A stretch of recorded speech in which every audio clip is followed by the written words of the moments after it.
Take a pack of cards, cut them, shuffle them, and deal them out. We can play games with them, create magical illusions, or use them to see into the future.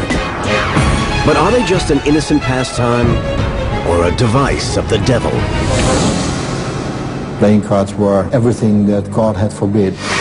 People walk up to me and say, "You know you are doing Satan's work here because he lives in those cards." From the Templar Knights to the priestesses of voodoo, the history of the playing card is a tale of mystery, mysticism, and the dark arts. What lies hidden in their numbers and symbols? And who holds the secrets of the playing card?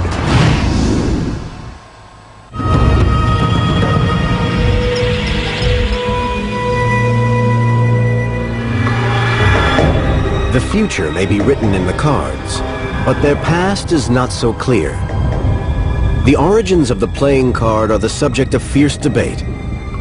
There are conflicting stories that tie the playing card to India, to Persia, or to slave soldiers from Egypt.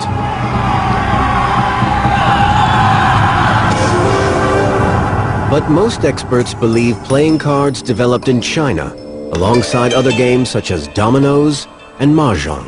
The first definite reference to playing cards occurs in China in 1294. China, as a nation, was the inventor of many, many items outside of playing cards. Certainly invented paper, invented printing on the mulberry bark originally. And there are similarities seen between today's cards and those found in China 800 years ago. There is a further support in the fact that the earliest Chinese cards known have got coins on them. And the Spanish European cards have got, of course, coins as one of the suit signs. But it's almost impossible to trace the earliest history of playing cards. Obviously, the cards themselves haven't survived. They are far too fragile and ephemeral. Especially after printing was invented, you played with a pack of cards. When they became dirtier, you took a new pack of cards and threw the old ones away. An alternative theory believes that cards may have been invented first in Persia. From there, they spread east to India and China, and west to Egypt. And it's from Egypt that experts believe playing cards arrived in Europe. The cards from which European cards can be shown to have derived are cards from Egypt of the Mamluk Empire of the 14th century. Mamluks were originally a race of slave soldiers imported from Turkey and Russia and trained as cavalry to fight for Muslim armies in Egypt. In time, the Mamluks became a powerful force and gained control of Egypt, establishing strong trading links with southern Europe. Trade is the main way through which the playing cards arrived in Europe.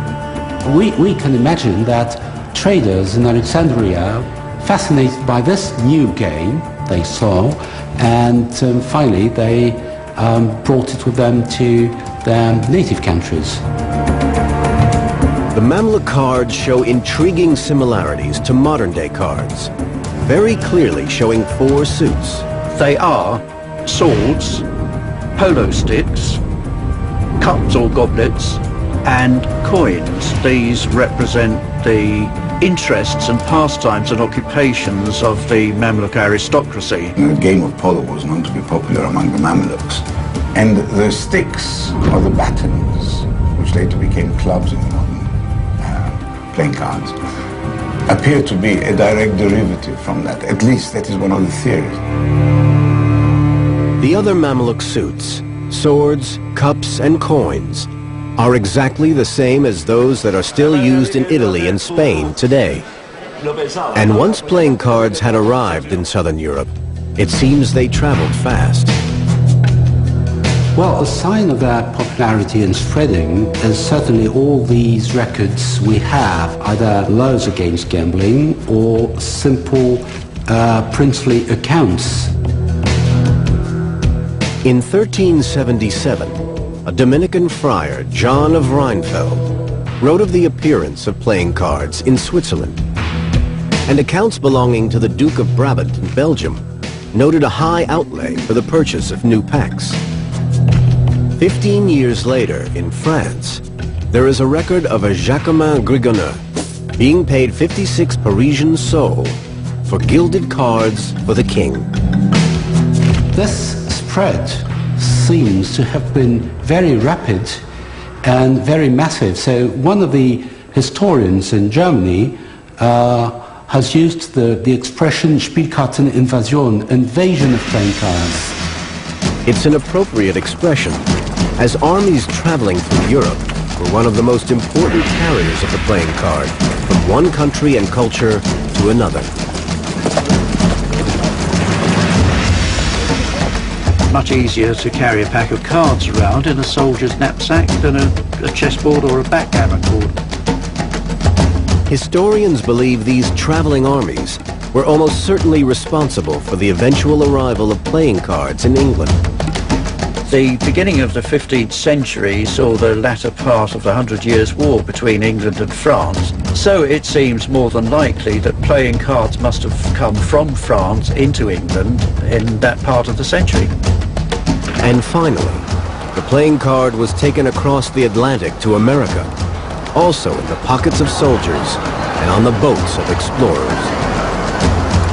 Cards were taken up and appealed to Native Americans too. They didn't have the wherewithal to produce printed cards on paper themselves, so you get letter cards with their own suit symbols and their own designs on them from the earliest days of colonization. In fact, the early design of playing cards shifted and changed considerably, as different cultures were keen to stamp their own identity on the pack. For example, in Italy and Spain, cards continued to mirror the Mamluk design, with swords, batons, cups, and coins. But the German suits instead reflected the greater importance of the countryside in their culture, using acorns, hawkbells, hearts, and leaves.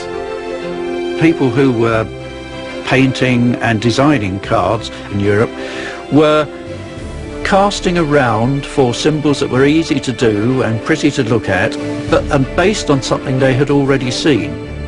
In France, card makers decided on a more radical redesign, using very simple symbols. The French invention of using two colors only, red for the hearts and diamonds, and spades and clubs in black, was really a very convenient commercial consideration. This allowed the French card makers to make cards in a simpler way, but with a better paper, a better quality, a better readability. This experimentation in France was a success, with the result that their designs became the basis for the modern Anglo-American pack. And the major suit systems which we now know today all became established by the end of the 15th century and have not greatly modified since. The influence of different cultures and customs has also determined the design of the court, or picture cards. Early packs had no queens, reflecting the idea that the royal courts were a male-dominated world. One of the earliest detailed accounts described the pack as follows. 4 suits, 52 cards, 13 cards per suit, and 3 courts. But the courts it describes are a king and 2 marshals, no queen. To this day, Italian, Spanish, and German cards have variations of the 3 male court cards, but still no queen. The exception to this rule is the French design, which does include a queen. There are many explanations for this. A traditional one is that the French are courteous people, and French gallantry is translated into the playing cards with a queen, which is perhaps not untrue. By the end of the 14th century, the pleasures of the playing card were causing a stir throughout Europe, and their appeal cut right across cultural and class divides. worried that their distracting influence would lead to an increase in gambling and immoral behavior in the lower classes, church and state felt compelled to intervene. Determined to control the sale and use of playing cards, their efforts revolved around two of life's certainties: death and taxes.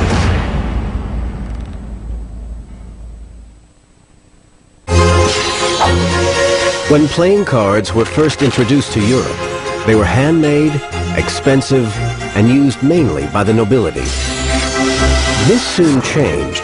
As cheaper printing methods were developed, playing cards became more widely accessible.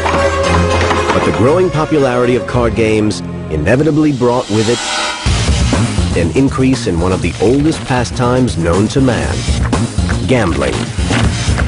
Up to the end of the 18th century, people never played at anything without gambling. So gambling was intrinsically tied to the playing cards, of course. In the playing card, with its sheer variety of packs and games, gambling had found its perfect partner, much to the dismay of the clergy.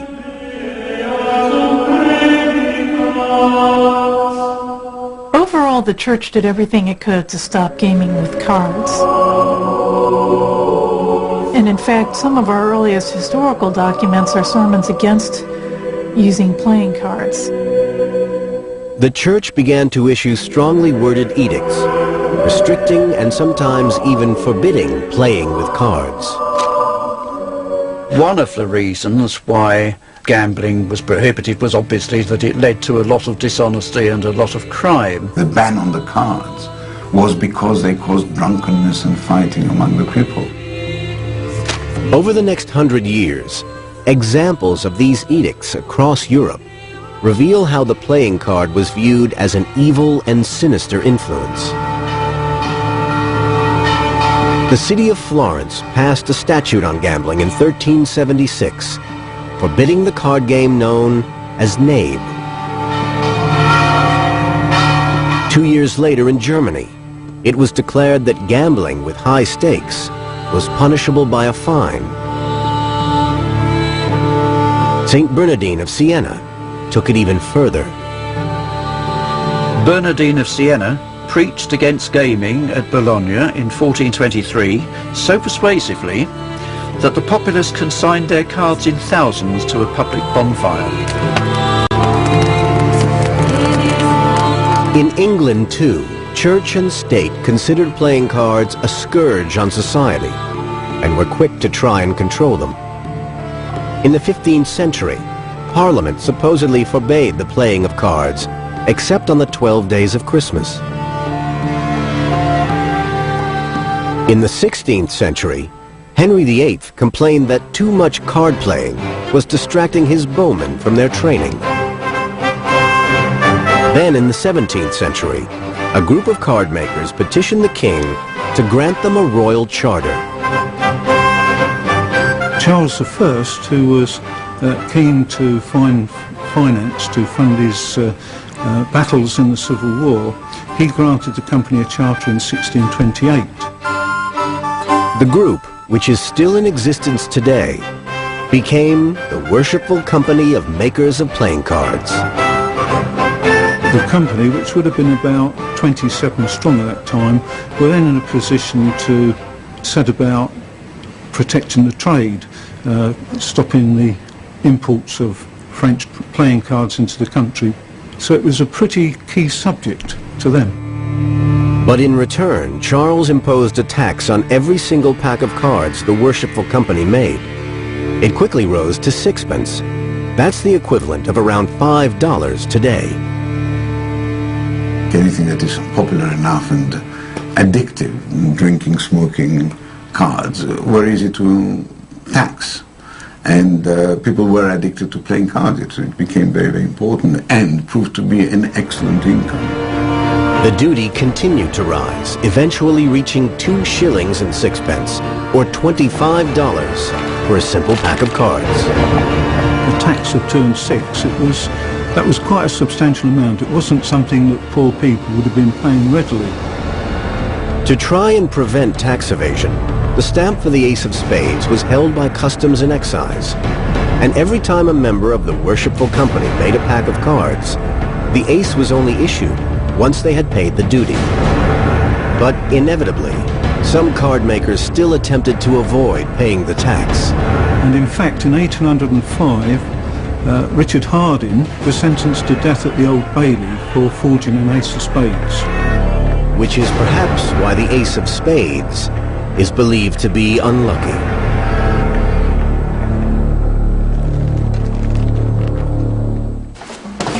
In other parts of Europe, where the cost of playing cards was much lower, people took advantage of the fact that at this time, only the faces of the cards were printed.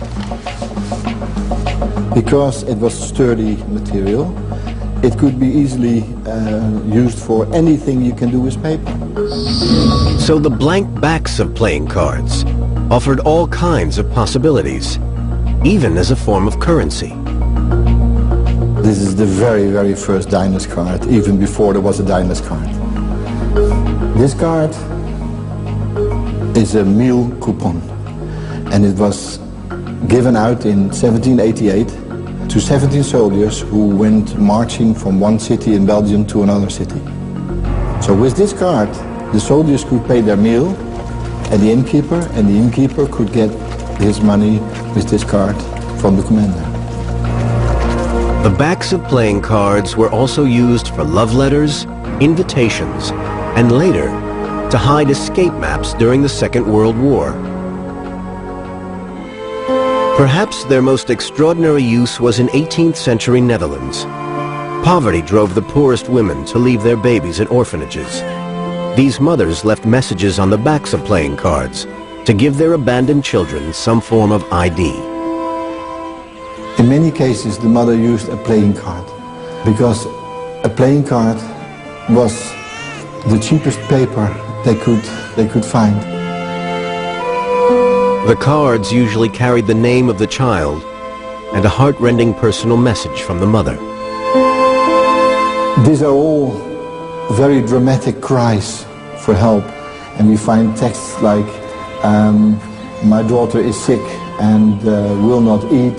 And this is a card that says, if God has heard my prayer, Gijs, that's a boy's name in Holland, will not die, I have no more food.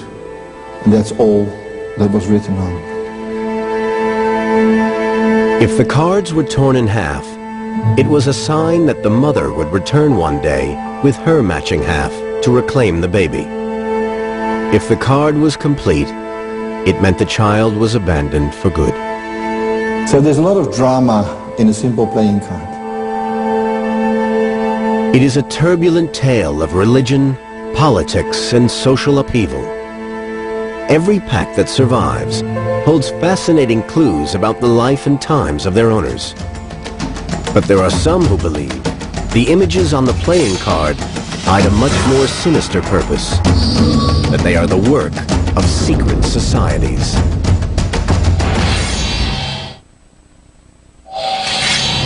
By the 18th century, there was no doubting the popularity of the playing card. But with their true origins still unknown, there was mounting curiosity as to what they might really mean. Where did the numbers, the suits, the pictures, the symbols come from? And did they have special significance? It was rumored that this simple plaything contained hidden secrets with mystical and religious connotations, perhaps even relating to the occult. You have this idea of numerology, you have the idea of arcane secrets, you have the idea of, deeply held secrets that, the playing cards may actually give you some kind of answer to. And I think it's very easy to make those connections. With no definitive explanation or guidance, people have tried to divine their own meaning for the numbers in a pack of cards. Perhaps the 4 suits represent the 4 seasons, the 52 cards in a pack, the 52 weeks in a year, and the 13 cards in each suit relate to the lunar months. The mathematical theories abound. I think the significance behind a lot of the numbers that we see in the suits of playing cards is based on the art of numerology. And the art of numerology basically comes down to the idea that there is arcane and profane knowledge to be found within numbers and the symbolism of numbers and the way that they're presented. And what finer place to find that than in playing cards, really? The search for hidden significance evolved by the 19th century into a popular story called the Soldier's Almanac Bible and Prayer Book. The story goes that a soldier was in church, and instead of pulling out a Bible, he had a deck of playing cards that he looked at. The priest found that highly offensive, and the soldier said, "My playing card deck is my Bible." The soldier went on to explain, "The ace reminds me there is but one God. When I look upon a 2 or a 3, I think of the Father, Son, and Holy Trinity. A 4 reminds me of the 4 evangelists, a 5 of the 5 wise virgins, a 6, the 6 days of creation, and a 7, that on the 7th day God rested." He went through the whole deck and described the numbered cards and the core cards. Finally, the soldier pulled out the king and turned to the priest and said, "When I see the king, it puts me in mind of the great King of heaven and earth, which is God Almighty." Decks of playing cards are very people-friendly. You can hold them in your hand. And they're very adaptable. So the fact that the soldier could tell a story that encompassed the Bible and the 7 days of creation indicates how flexible they are and how much that they can tell a story. But the soldier's story is not the only attempt to decode the secrets of the numbers and pictures on the deck of cards. Many claims have been made about the hidden and symbolic imagery they may carry. Some believe the secret society known as the Freemasons are involved. The idea of the Masons influencing playing cards is one that you find the Masons influencing pretty much anything. And from certain eras in history, we have Masonic influences being placed upon these. The Freemasons have often been associated with using codes as a means to pass on knowledge and ancient wisdom, but only to each other. Some believe they have concealed secret messages in the imagery of the playing card. For example, it's suggested that a sprig of acacia, which is an important symbol from Masonic rituals, can be seen in the Jack of Hearts hand.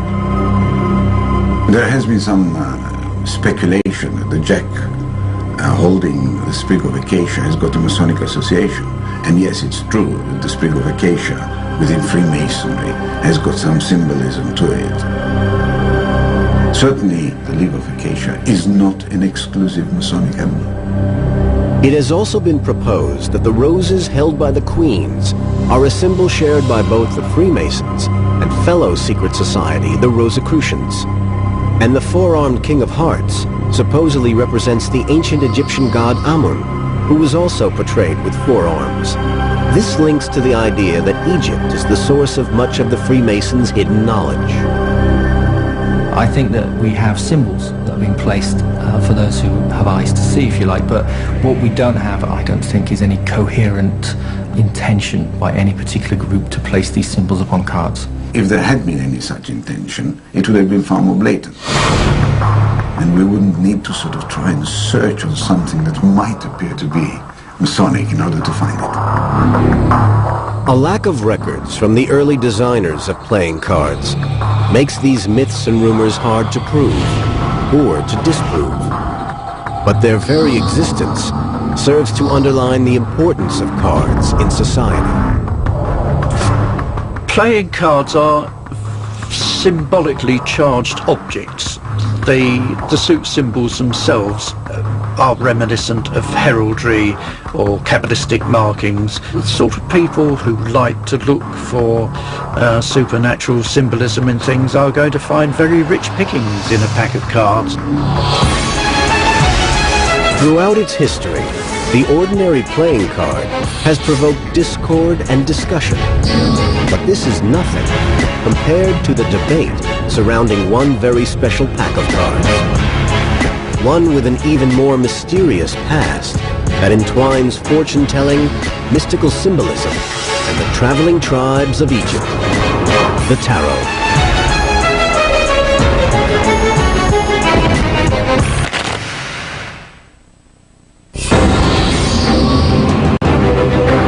No other deck of cards has been surrounded by as much mystery and speculation as the tarot.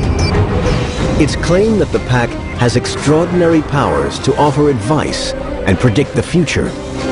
And one theory speculates that it was the gypsies who brought the tarot to Europe.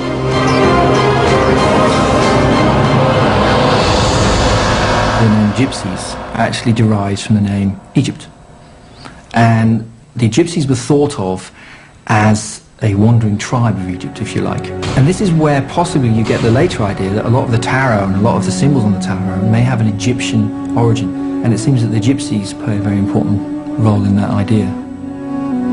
But the earliest surviving tarot dates from about the mid-1400s, after the arrival of ordinary playing cards. It was created for the Duke of Milan, Filippo Maria Visconti, believed to be the richest man in Italy at the time. The hand-painted decks were used by the nobility. They were extremely expensive. Each card of each deck was made individually.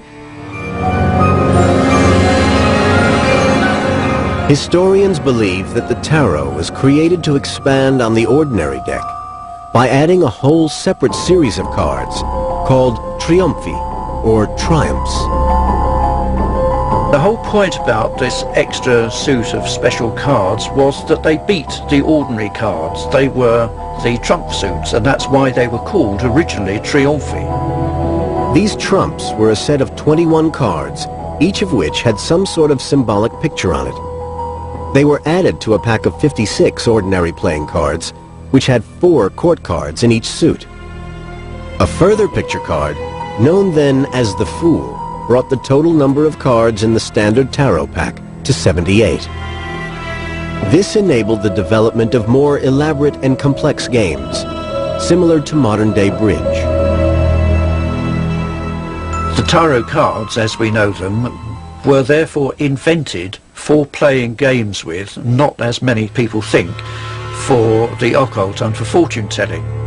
The tarot's appeal meant it spread as rapidly across Europe as the ordinary playing card. But what made the tarot so different was the striking imagery on the trump cards. There is a symbolism. There is something inside that the designers of the tarot early in the 15th century put. Unfortunately, we've lost the keys to understand it.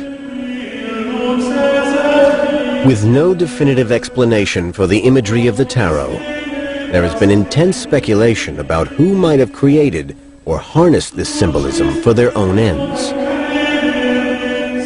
The very mystery of the secret societies, together with the compelling symbolism of the tarot, make them a natural match.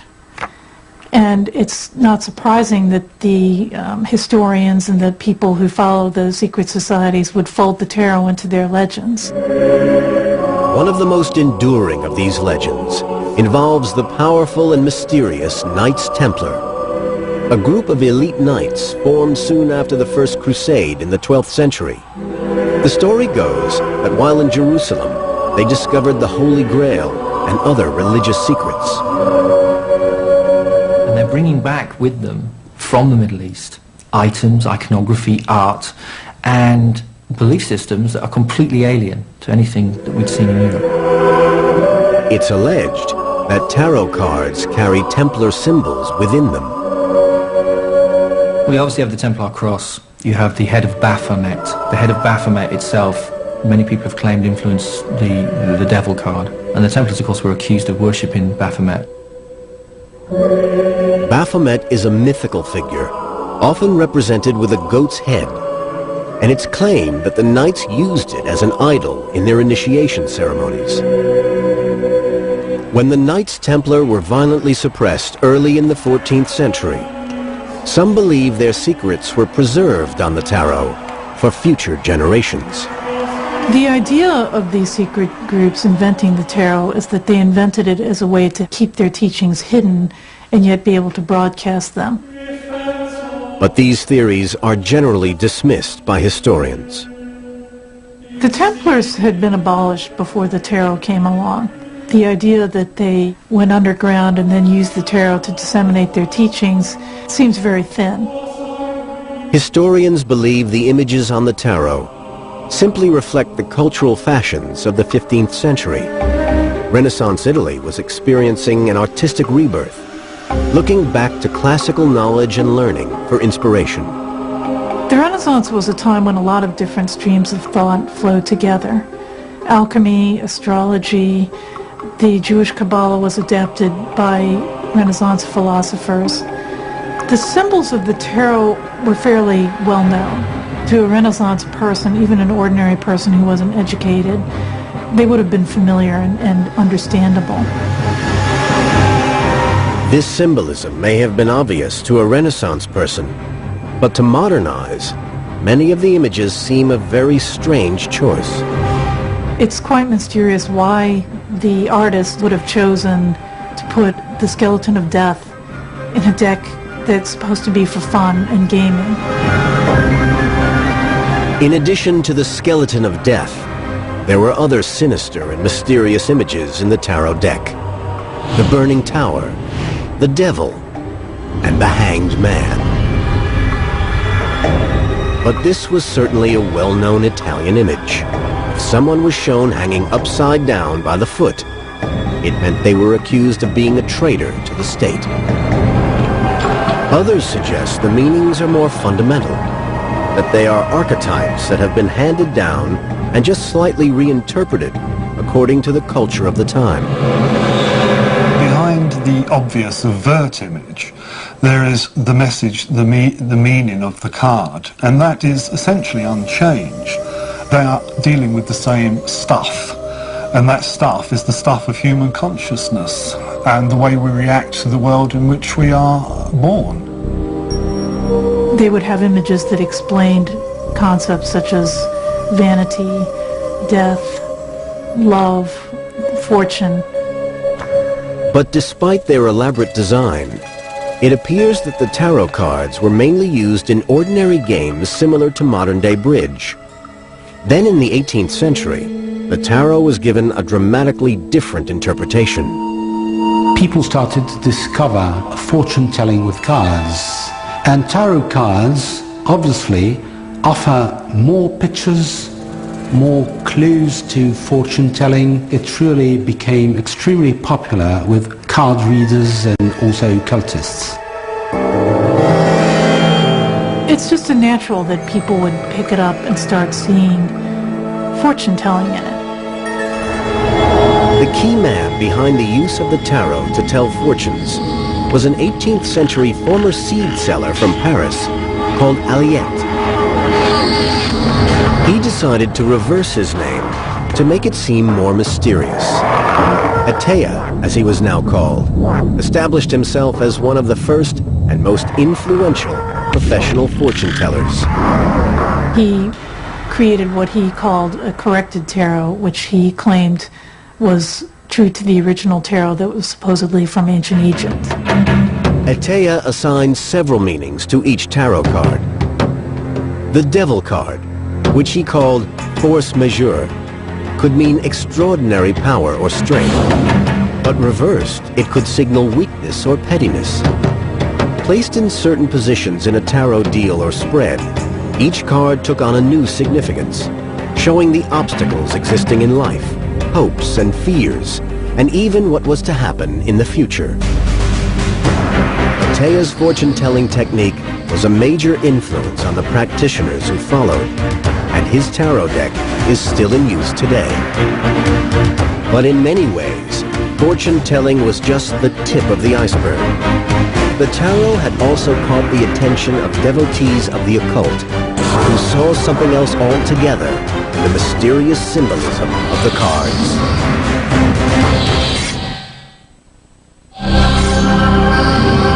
Today, the tarot has a notorious association with the occult and fortune-telling, but its popularity began just as a trick-playing card game. Then in the late 18th century, two scholars in France, Antoine Coeur de Gébelin and the Comte de Melay, tried to read the tarot and understand its symbolism and history. Coeur de Gébelin was a French Mason of the late 18th century. And he's the one who really threw tarot into the occult mix. His interpretation of the tarot was heavily influenced by his fascination with ancient Egypt He wrote a book in which he claimed that the tarot was the Book of Thoth, which had been rescued from the burning library of Alexandria and kept secretly until suddenly it emerged as the tarot. The Book of Thoth, according to Egyptian mythology, is the book of the god of wisdom, containing the source of all knowledge. There's no actual proof that this is the case, of course, but there is some suggestion that there may be an indirect influence through Egypt, through Judaism, into Kabbalah. De Gebelin's idea of the tarot being an occult book was quickly taken up by other French occultists, like the writer Eliphas Levi, who pursued the suggestion that the 22 tarot trumps related to the 22 letters of the Hebrew alphabet. Levi believed that studying the tarot would reveal the ancient wisdom of the Kabbalah. It does portray a sequence of 22 pictorial images which deal with human archetypes, which deal with the human condition. There is every possibility that it is an encapsulation of ancient knowledge, that it's an arc to carry information through the ages in a relatively inconsequential card game that would survive perhaps the ungentle attentions of the established church, or alternatively it may simply be an inconsequential card game to which an accretion of meaning has gathered over the last several hundred years. But the possibility that the tarot might provide the key not only to understanding the past, but also to predicting the future, made it extremely seductive. During the 18th and 19th centuries, this interpretation of the tarot spread rapidly across Europe. In England, influential occultists began to design their own decks. Arthur Edward Waite is probably the most well-known tarotist of the 20th century. One of the innovations that he gave to the tarot was featuring illustrations on all of the cards, not just on the quartz and the trumps, but also on the numbered cards, so that you can pick up each card of the deck and recognize the image. Arthur Edward Waite's version of the tarot went on to become the preeminent deck in the world and was the inspiration for many others. Aleister Crowley, a one-time student of Waite, created his own special deck. His designs are still radical, revolutionary, redefined what tarot is. And it was done from a position of mastery of the subject. Aleister Crowley worked with the painter Frida Harris to create a highly original occult tarot. The deck itself took 5 years to paint. The Crowley deck has a completely different mood about it. It's much more brooding and mysterious. It's much more complicated. Some people find it actually kind of creepy or disturbing. It's powerful, so it will disturb. If it didn't disturb, it wouldn't really have a great deal of value. You could say the same thing about filmmaking or pieces of music or pieces of literature. If it doesn't affect you in one way or another, then it's kind of failed in its job, rather. Through 20th century occultists like Waite and Crowley, the tarot became more accessible, attracting a much wider audience. The idea of the uninitiated coming into the tarot is something actually that Crowley and Waite intended. That was the intention behind their decks. At the same time, you still had to have a certain amount of vision, I suppose, in order to see what they actually meant. Today, many different occultists use the tarot as a way to broaden and further the study of their own spiritual traditions. They use them for a variety of different purposes, largely for divination, but often as the meditation aids, means of access to different states of consciousness. Each group will probably have its own very specific ideas on how to use them and its own preferred pack. Tarot is an integral part of voodoo practice here in New Orleans.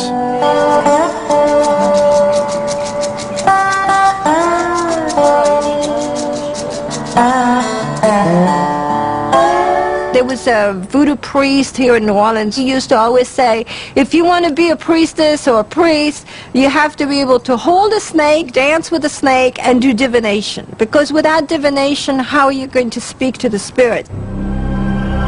Traditionally, voodoo uses other forms of divination, rooted in its West African origins. Cowrie shells, bones, and stones are red to tell the future. Whereas through the shell, you have to ask questions and you receive specific answers. The tarot will actually give you directions. Practitioners use a specially designed voodoo tarot for their readings. People who come to seek a reading or some sort of help, a cleansing, a blessing, they're at a block or crossroad in their life. They need to be reassured. Many times the tarot is a mirror. So they're able to see, to look at themselves and look at the situation from various angles. Today, the tarot is regarded as offering guidance into the future, rather than a prediction or prophecy. It's an excellent representation of the universe.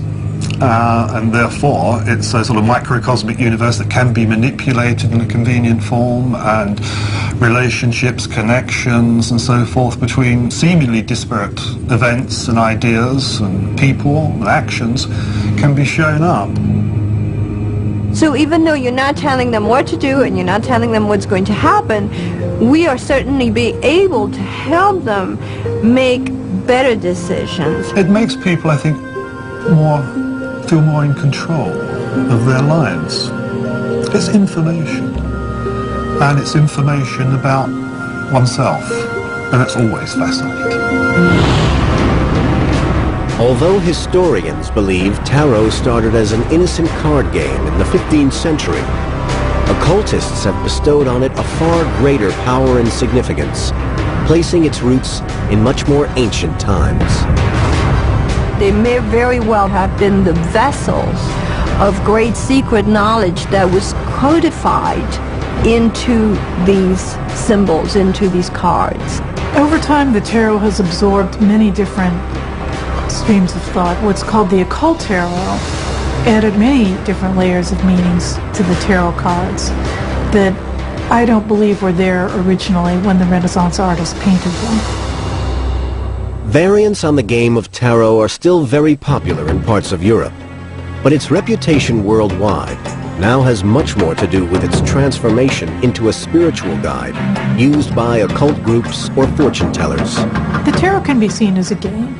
It can be seen as an occult article that's only for the initiated. I think it's much more enlightening to see it as a reflection of human society as it's transpired over the ages. That's where its true value lies. There are many ways a pack of cards can tell a story. It's both exceptionally complicated and exceptionally simple, which is perhaps the source of the universal appeal of the playing card. It has been unbeatable, I think, and it's a small object, very handy, very colorful. You can carry a pack with you anywhere. People love a secret. You play a card game, there's maybe 4 of you, maybe 2 of you, but only you are involved in what you can see. You hold a secret, and the idea is that you're going to beat your opponents, and people love that. People love being in control, and that's why you'll find that the endurance of cards is timeless. The story of the playing card is a long and captivating journey. With many records lost in time, romantic interpretations of that story have gained a mythical status. So how you decode the playing card depends on how you define them. The playing card can be a game, a trick, an occultist symbol, or the key to the future. That is the magic of the playing card.